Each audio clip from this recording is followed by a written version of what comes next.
Hey guys, Carby Barbie here with you again. So today is something different. We're gonna do a question our girl chat type deal.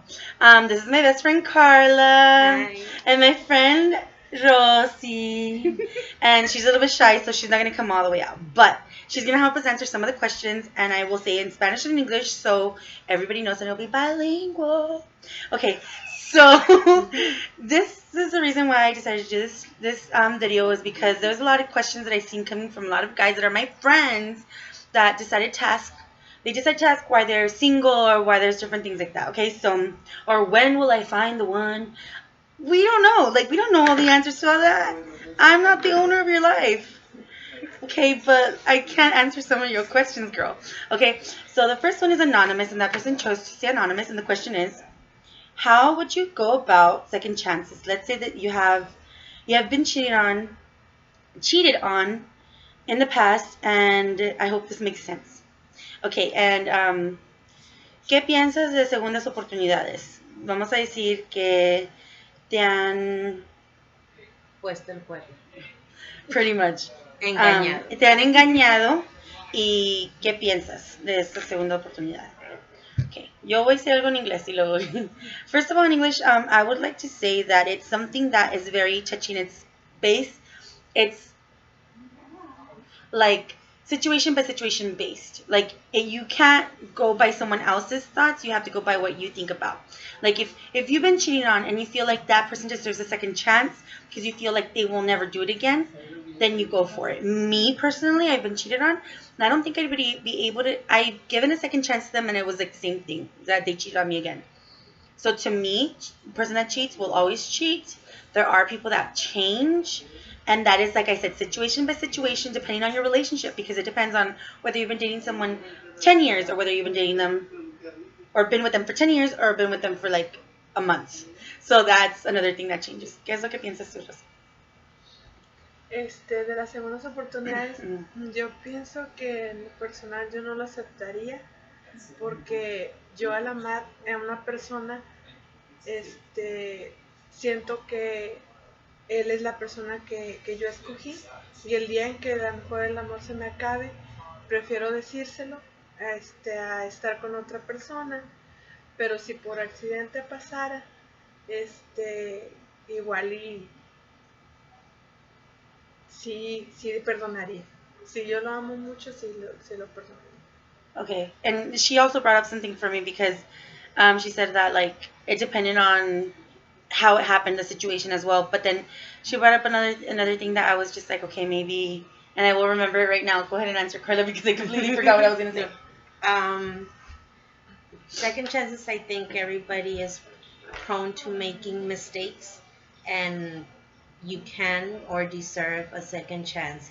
However, if the person is not going to change and you're just going to end up suffering, then if because they're making you suffer or because you're not happy, then I just say that depending how you set on the situation, it determines whether you are going to forgive them or will not. But I personally think that it's hard to forgive and forget, but you're entitled to, if it makes any sense. Mhm. Definitely. Okay, so that's one down, three or four more to go. Okay, so another question was from.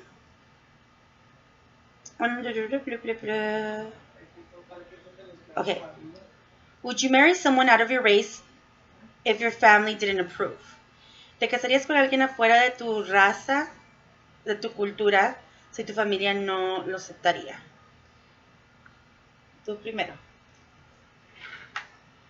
Okay, I'll go first. So, yes, I would. Because if you choose to marry somebody, you will accept them as your family. You accept them as your whole, as your other half. Now, if you are close enough with your family to the point where they love you no matter what, they will always accept that person unless they see something that happens with that person that they disrespected you or did something to you or did not agree with something because of that, not for superficial reasons, not because of their color, not because of their race. Now, if you are with the person and they can't accept it. They will come around. I mean, if they're your family and you love them and they love you and they accept you and they always supported you through everything else, I feel like they will get over it and they want to see their grandkids. So I feel like they will, yeah. And I would marry someone out of my race if I truly love them because I know my family and I know they will come around. Like that's just me on my personal base. Yes.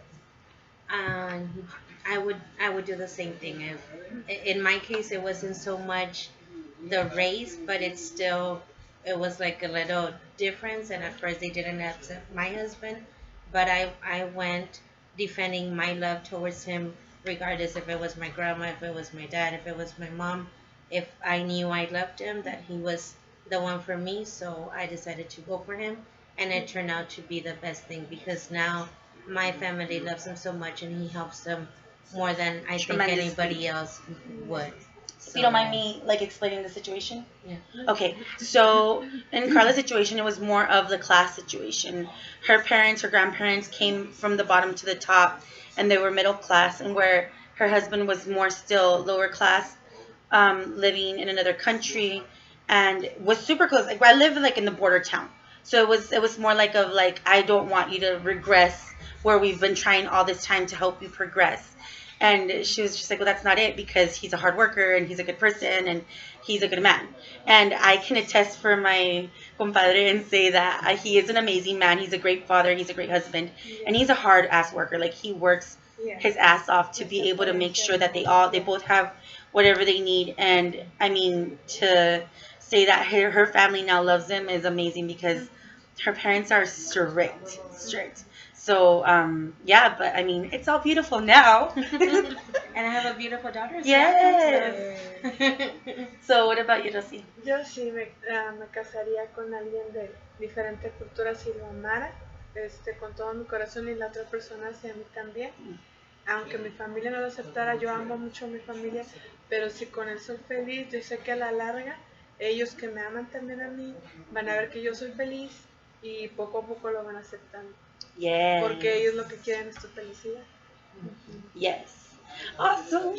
Another doubt. Amazing questions. Let me see. Talk about interracial love. That's what it says. And he's like, see you, girl. And then, let's see. There's a lot of really comments. I needed questions, guys. Come on. Someone's were inappropriate. Makira.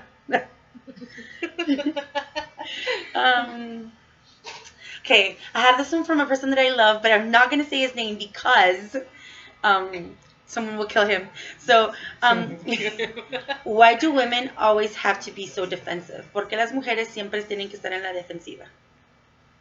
Porque nos provocan. Because we can provoke. No, just kidding. Porque hemos sufrido.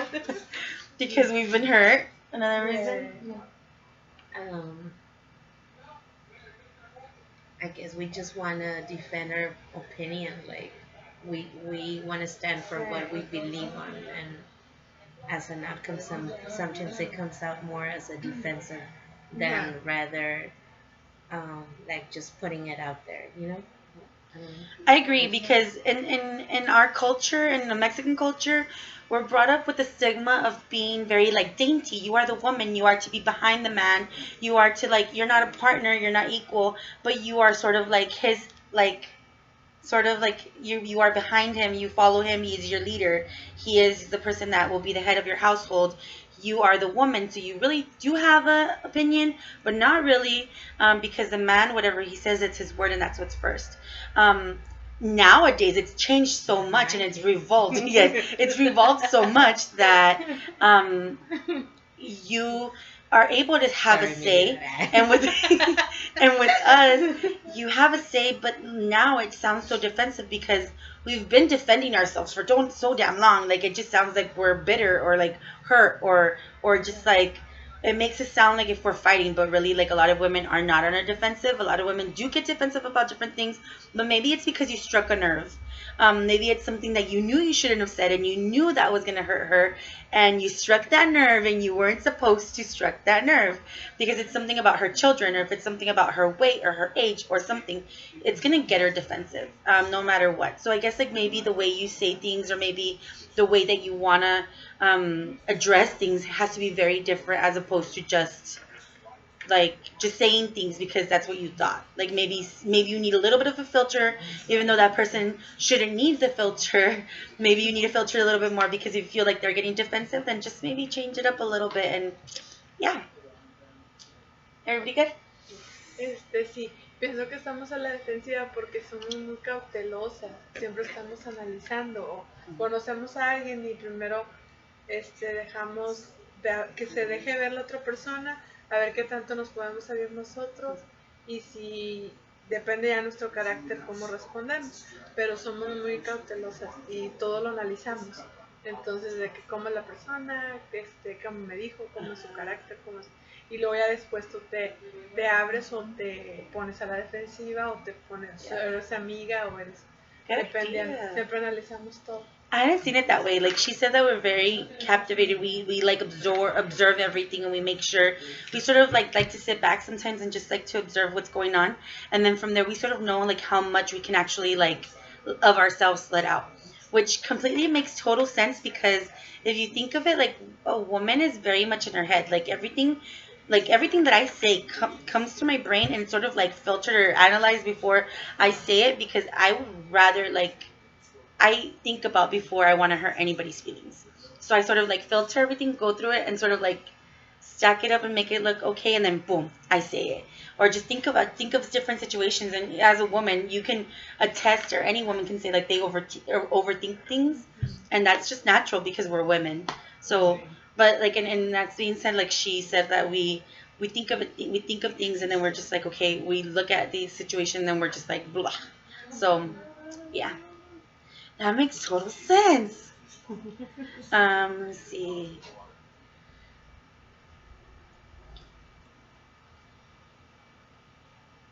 Have you ever cheated on somebody? That's one from this one. Okay. So I've never cheated on anybody because I would never want anybody to cheat on me. I've been cheated on, and it sucks. And I just would never want to do it, just because of that respect for the other person. So, I've never. Que si has... ¿Le has puesto cuerno? That's what you say? Que si es engañada. Engañada. Uh-huh. I'm sorry. No. So across the board, I think we can say no. But I think because as women, we sort of want to we sort of respect the other person before anything were to happen. Okay, the next one. What's the definition of a good friend? The true definition of a good friend. ¿Qué es la definición de una buena amiga? Un buen amigo.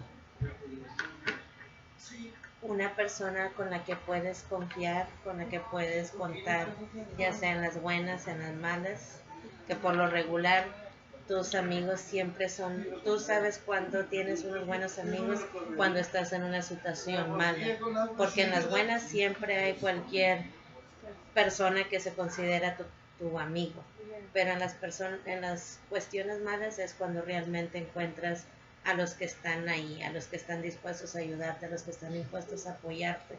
Siempre esos sí van a estar ahí, si no, no son tus amigos, sino más que un simple conocido.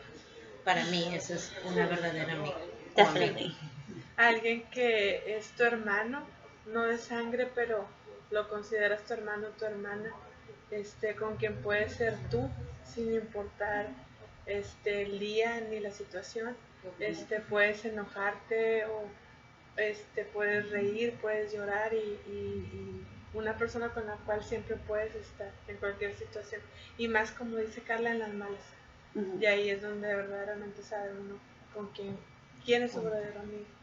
Okay, so I'm just going to recap what they said because some of y'all don't speak English, but it's someone that is a good person to you no matter what situation you're in, whether you're in a bad situation, good situation, and you'll know who your true friends are mostly in the bad times, right? To me, it's someone, oh, and a confidant as well. Someone that you can tell anything to without fear of them judging you. Someone that you can honestly, for See me, as a sister and not really be get it together, get it together. like. For me, my true friends are always friends that will be there no matter what.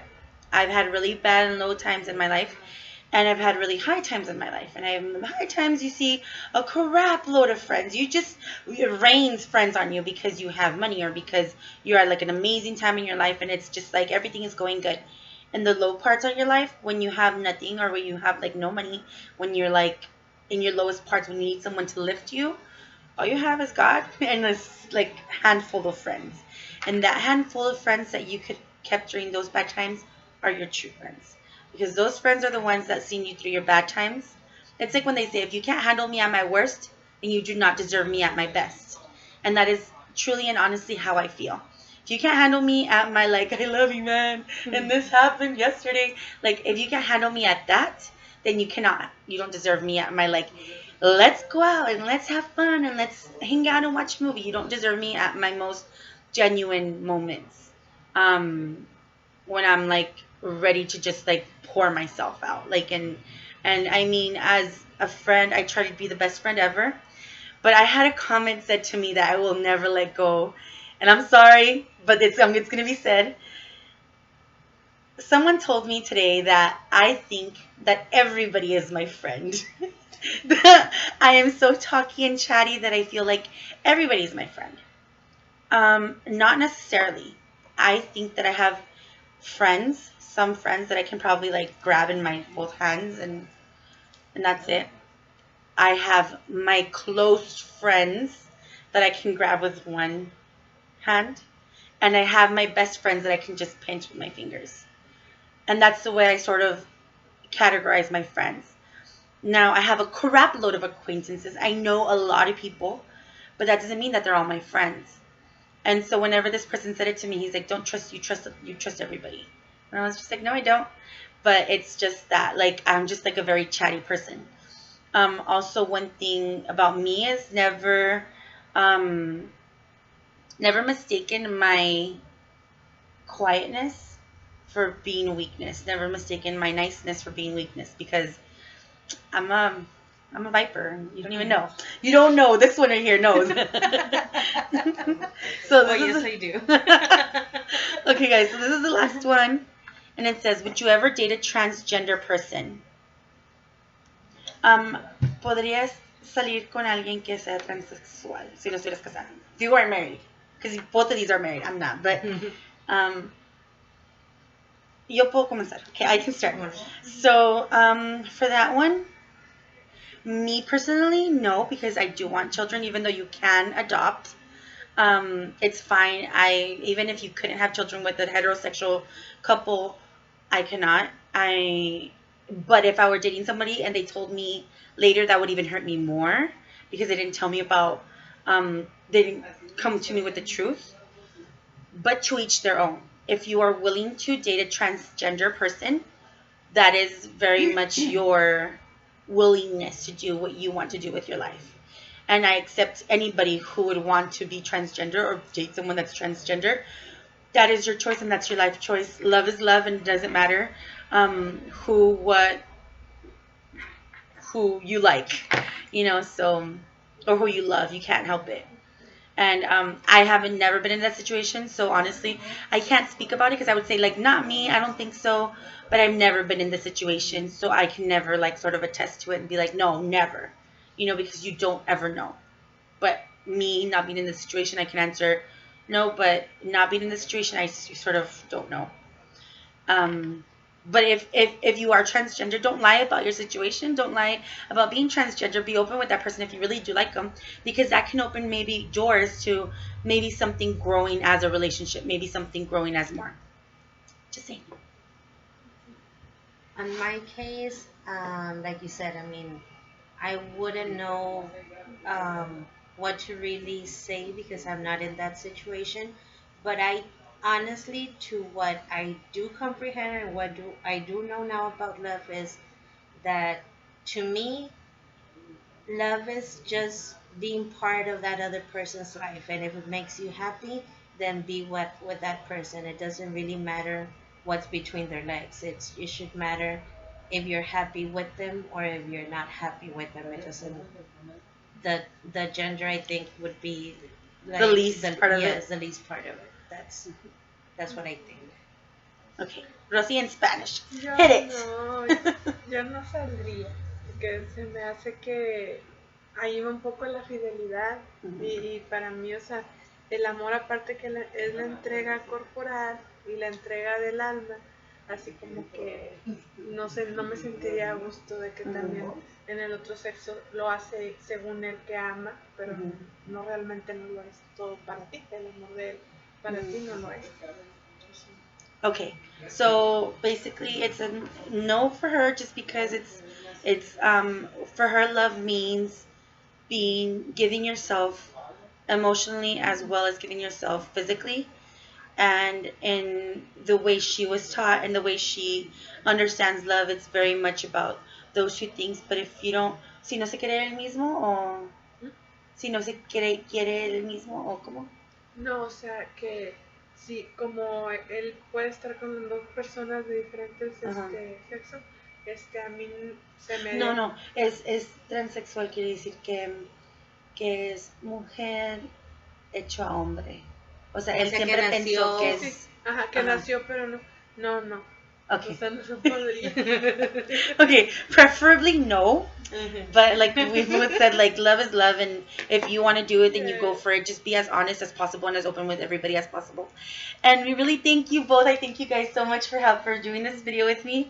It has been a blast, 22 minutes, and we had like what, like 6 questions, which I really appreciate everybody's questions. That were it brought up a lot of topics in our whole conversation, made us think and made the like things move. And I really thank you guys for helping me out with this video, and hopefully we can make some more girl chat videos. We had a girl night tonight, and they made me a cake. It was so good. It was so good with all these yummy layers and stuff. It was delicious. And thank you guys so much for watching. Like my goddaughter says, like us below, 2 thumbs up, and then she says subscribe. But thanks guys, thank you for watching my videos, and hope to see you guys in more videos. Oh, also to our new subscribers, thank you so much for watching our videos. I really enjoy making them, and hopefully we'll have a long life with YouTube. All right guys, bye.